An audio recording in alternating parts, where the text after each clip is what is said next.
everyone, welcome back to my channel. So today I wanted to switch gears and I wanted to have like a sit down video and I know I've been doing like a lot of vlog style videos, but I've had this topic riding on my subconscious for like the last couple of weeks or so, and it's about breakups. And I don't know who needs to hear this, but I feel like I really need to get this message out because there's people out in the world that need to hear it. Now, first of all, I don't know if anyone's told you, but if you're going through a breakup, I'm really sorry that things didn't work out.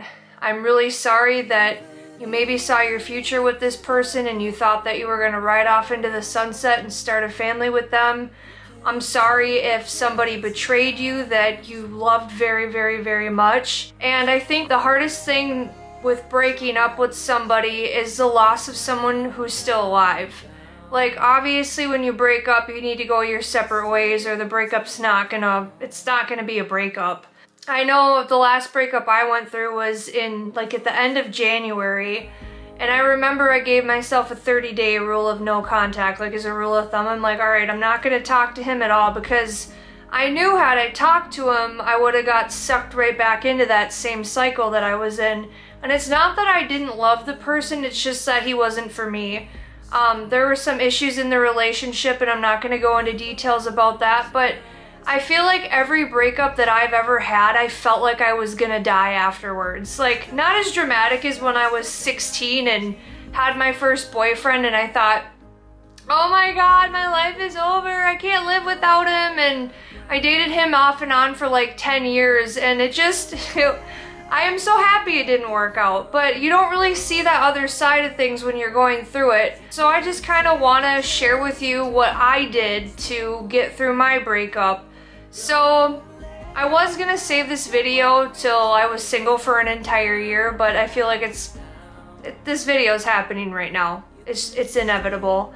So I don't know, I have this cycle of when I get into a relationship, I am a people pleaser and I try and find my worth in situations, and that you would call that of like an anxious attachment style, right?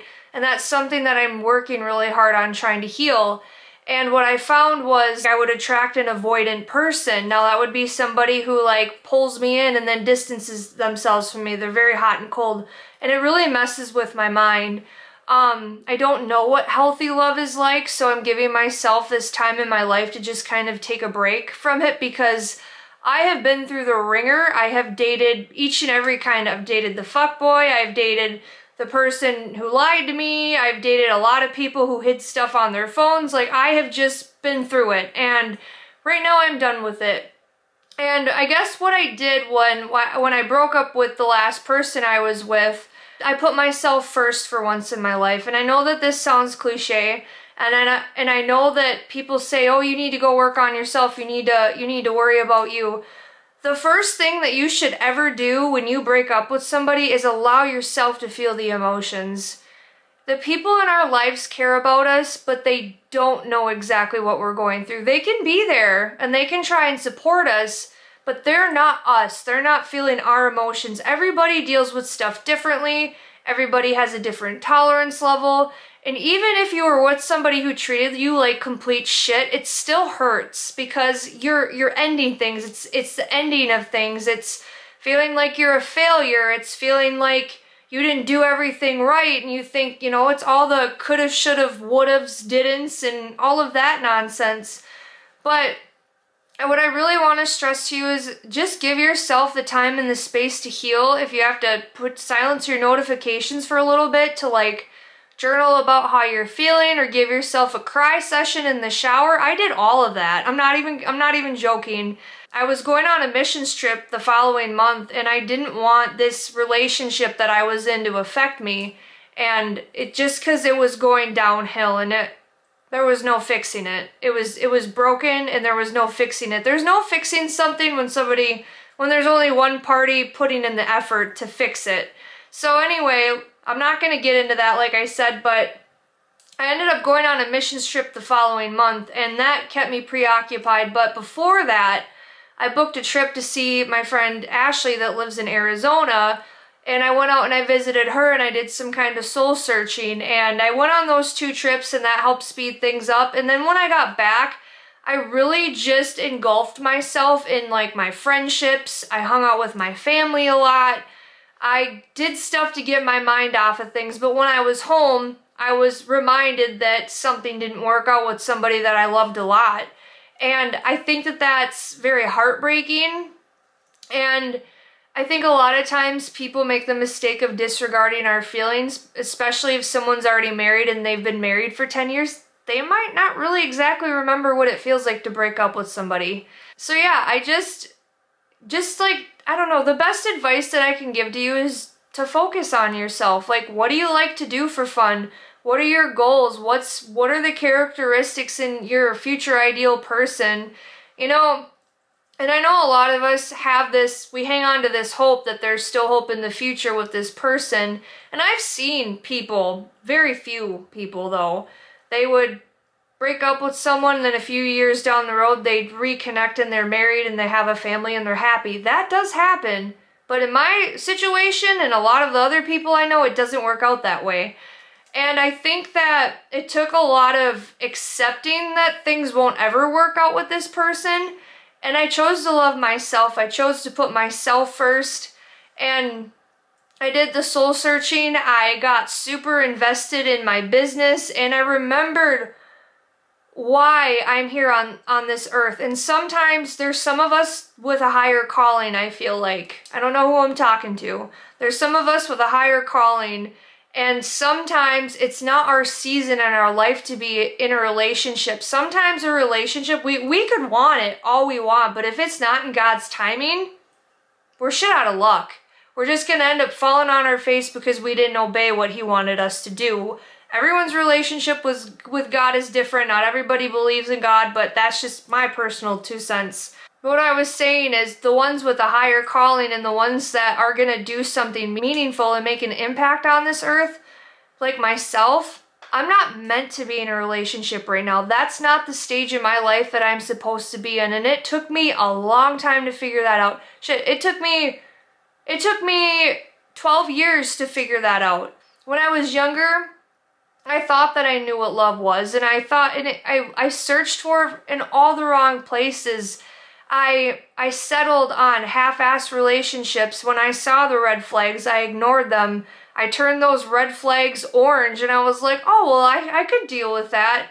And now that I've went through the ringer so many different times with so many, like, I didn't date like 20 people or anything like that. Like, I can count on 2 hands how many people I've dated, but to me, that's a lot. To me, that's a lot of heartbreak, especially given the fact of everything that I've been through in my life. I'm gonna share my little story about my life in another video. Yeah, if you're going through a breakup, maybe it's just not your timing to be in a relationship right now, or maybe if that's something that you want, what are things that you have to fix within yourself before you attract that like-minded person? Because after I got out of my last relationship, I knew I was like, I'm not in the heart space or the head space to be connected to anything. And right now my passions in my art and my career and like my business is my relationship right now, and that's what I'm investing my time into, because every single time that I found myself getting into a relationship, I would forget about this. I would forget about the things that made me happy because I would do anything to make that other person happy. And at the end of the day, we have this one life and it's relatively short, and it is way too short to live unhappy with somebody. It's way too short to get married to the wrong person and go through a divorce. I looked up the divorce rate in the United States and it's about 51% of people get divorced. Like 51% of marriages end in divorce. And I find that very sad because we have this picture painted in our mind of what love should be like, and it was like, oh, well, it should be like what it's in the movies.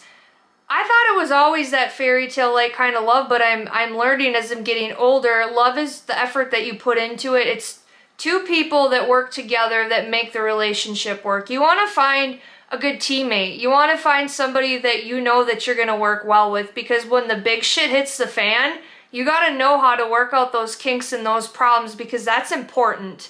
If you're, going through something very hard, or you're dealing with a loss like myself, I dealt with the loss of a parent, and I had a significant other that didn't give a shit about it.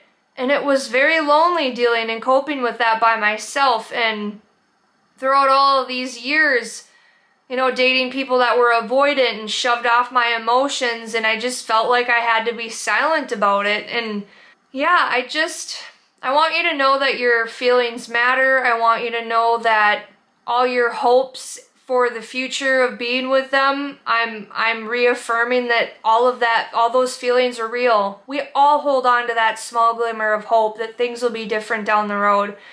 But just give yourself the 30-day rule of no contact, at least 30 to 90 days, and you'll be really surprised at how much more alive you feel after that. You'll start to do things that you enjoy, and you'll be like, wow, I'm happy without being in a relationship. So if you're watching this video, again, I'm very sorry that you're going through something difficult like this, and my heart goes out to you. Heartbreak's not easy, and if you're patient enough, the right person is going to come into your life. Sometimes it might take a year, sometimes it might take 10 years. I mean, we don't know the timing with things, and I am a firm believer that the right people walk into our path when we're not searching for it. We're not trying to force things. So focus on yourself, pursue your passions, pursue your hobbies, write down a list of goals, write down the things that you're grateful for, and I just pray and I hope that your heart heals from this, and I just pray and I hope that you give yourself the time and space to heal your heart before you move on into another relationship. I know that that's another mistake that we make. Sometimes we'll jump into another thing before we fully healed from the last relationship. So my heart goes out to you, and I hope that you have a wonderful rest of your day.